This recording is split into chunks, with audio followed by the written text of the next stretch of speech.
I've tested a lot of security cameras, and this one from Baseus might be the most interesting one yet I've checked.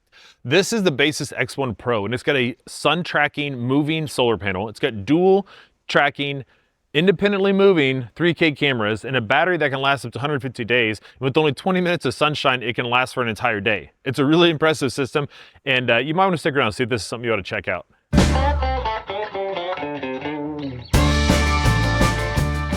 Hi, I'm Chris with Gadgets and Gravel.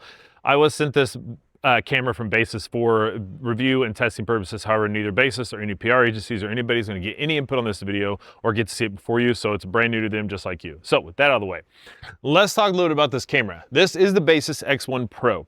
Now, I've been testing another system from Baseus. It is the S1 Pro. It is a fixed lens camera with an attached solar panel that also tracks the sun. So like that camera, this one, however, is disconnected and separate from the system. As you can see, it's mounted up here on the mount. Now, you don't have to have it attached to the mount. It has a really long cable, so you can actually take this and mount it, so I can put it up on top of the roof of my barn here if I wanted to, and it would move side to side and track the sun. So right now I'm facing due west with the camera, and so it's not gonna be able to do a whole lot with that because obviously it only moves side to side, and with it facing vertical like this and the sun moving this way, it's not gonna track it. However, if I needed to or wanted to, I can move it, and it would have a lot more ability to gain sunlight and help keep the camera going. But with the battery this thing has, with able to do up to 150 days on its own, with the solar panel attached to it, it's not gonna have any issues. I've never dropped below 90% battery in this, and I had about a week or so when it was barely any sunshine out because it was raining all the time, and it's done great with that. So the mount is really cool. Like I said, you can attach the solar panel to it, or it has its own mount, and you can attach it somewhere separately. It's got a cool arm that comes out of the back that lets you move it side to side and then also tilt it up and down so you can get your camera at just the right angle. So it's a really cool mounting system. I hadn't seen anything like this before. I don't like it sticks out a long ways, but that's kind of a minor complaint right there. The camera itself, so we've got a microphone and a speaker, so you know, two-way conversations with it. It's got dual cameras, so each camera is a 3K camera with a spotlight and IR sensor in it, and each one of these cameras moves independently side to side, so you get up to 300 degrees of tracking with the two cameras combined in its range. It's a really, really cool system. I've been super impressed with how well that works, having these two cameras. Now, we also have up to 512 gigabyte of storage with an micro SD card in this, so you can have plenty of storage for that. It does not connect to the S1 Pro's base, so it would be a separate system. So in my app, I've got that system, and then this is separate in the app, but it's not a big deal as far as that goes. That's kind of the hardware of the system. It's a really, really cool system. So let's get into the app and talk about that, and then we'll talk about the performance of it and kind of what you can expect on daily use from this thing.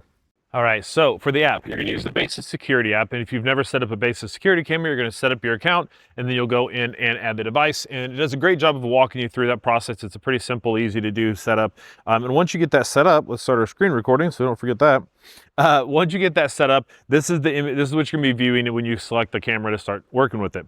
So you can see the top says shopping coop, and that is just the different names for each camera. So I've got one facing my shop building, one facing towards my chicken coop. The bottom, we've got your microphone, because this does have a microphone and a speaker, so you have two-way audio, so you can press that and start talking to whoever's on the other side. Record in capture is going to manually start recording a video or capture an image. Mute is just going to turn off the microphone, so when you're viewing it, you don't have a bunch of sound if you're trying to mess with all that. View or full, just switch it to full screen on your phone. Spotlight, so you can manually turn on. Each camera has its own spotlight, so you can manually turn that on to view whatever is going on at night if you want to. You can start the alert, which is going to sound the alarm through the camera. Night vision, you can select two different types. So we've got IR and spotlight. So IR is going to be infrared, or you're going to get your black and white night vision.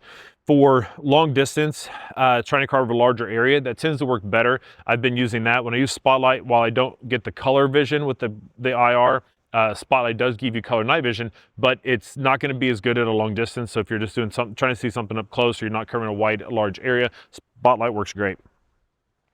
Direction, you can move it around that way. Track is where it's going to manually, or not manually, automatically track if somebody walks into the area. So if somebody walks in from the left side and it walks to the right, it's going to track them. And then when the left camera reaches its maximum space, it'll hand that off to the right camera and continue tracking. So it's a really cool system there.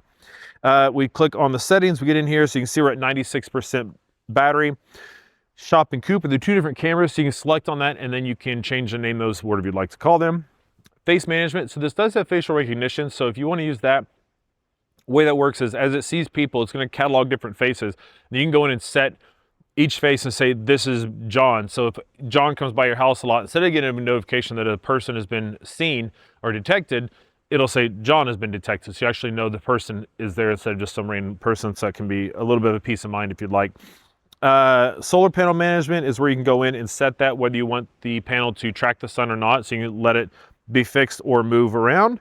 Power management is where we can go in and see how much battery is left and how often or how long the camera records for. The longer the camera records an event, the more battery it's going to use. So I've got mine set on optimal battery life, so it's going to record clips up to 20 seconds, but you can change it to 60 or set a customization option in there.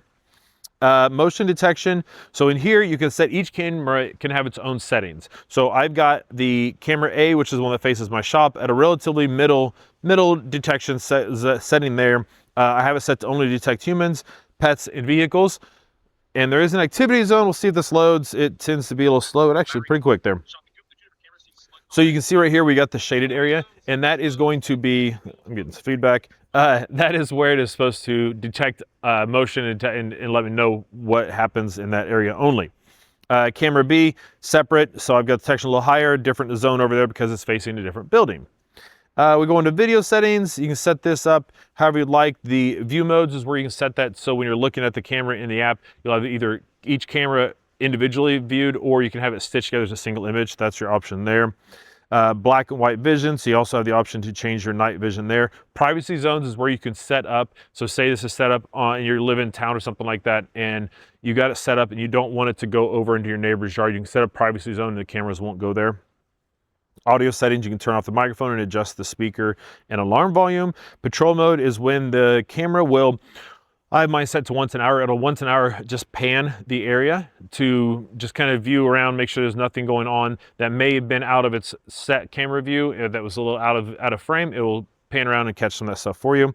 Manage notifications, general settings. There's not much in there as far as you can see how much storage you're using up, because this can, like I said, use up to 512 gigabyte of a micro SD card for onboard storage. So it's kind of nice. And that's it. There's not a whole lot going on in the app. Once you get it set up, you're kind of done, which is what you want. You don't want to spend a lot of time in your app. You just want it to work for you, right? So let's talk about the performance, what I think can be improved, and wrap this thing up. The Baseus X1 Pro has been a solid camera. It's got super impressive technology and different features built into it. So I think there's a lot of upside on this camera. The dual 3K cameras have very, very clear video. I've been really impressed with that. I don't have a whole lot of grain, especially in good lighting, but also in low lighting, it tends to do a pretty good job with that too. Battery life has been fantastic. I don't think I've ever dropped below 90%, maybe 92%. With 20 minutes of sunshine, you get a day's worth of battery, or day's worth of use out of it. So even on those cloudy days when I was using this, it's got plenty of sun to keep this thing moving. The tracking can be hit and miss. I've noticed that if I walk past and I've got a hat on, and especially if I got a hat and sunglasses or something like that, a lot of times it won't recognize me as a person and track. It will just, I'll walk through the frame, through the detection zone, I'll get an activity detected, and that's it. But if I take my hat off and I look up at the camera and go, then it does track me. So sometimes that's hit and miss. I don't know if that's just some fine tuning still going through in the algorithm and the software for it or what. So I have noticed that. Also, I get a lot of false notifications for motion. I have it set to only give me notifications if it's set in the activity zone, but I'll get motion detection when there's nothing in the frame. I'll go to look at it, I'll get like 5 motions detections in a row and there's nothing there. A blade of grass moved or something like that. So I think there's some fine tuning that still needs to go on the software to kind of suss out a little bit of that so we don't have so many false notifications, because the last thing we want to do is turn it off, because that negates the point of having the camera. Otherwise, I think it does a great job. I wish the spotlight was brighter and could go further out, but we're talking a small light on this little camera, so there's not much you can do about that. So I use the IR and it works just great. Otherwise, it's been a great system. There's no issues with battery. The camera quality is good. The app is responsive. There's good settings in there, but it's not overly crowded to get confusing. So I think Baseus has done a good job with this. I'd like to see some of that software stuff cleaned up. From a hardware standpoint and a feature availability, it's done a great job. So I'll leave a link for this down below. I believe right now it's on Kickstarter, so you can get a great deal on this, so I'll leave a link for that. If you have any questions, drop it down in the comments. I'll try and help out best I can. Make sure you hit the like and subscribe so you don't miss any future videos with that bell icon, because I got a lot of stuff coming up and I think you're going to want to see it. So thanks for sticking around. Appreciate it, and hope to see you in the next one.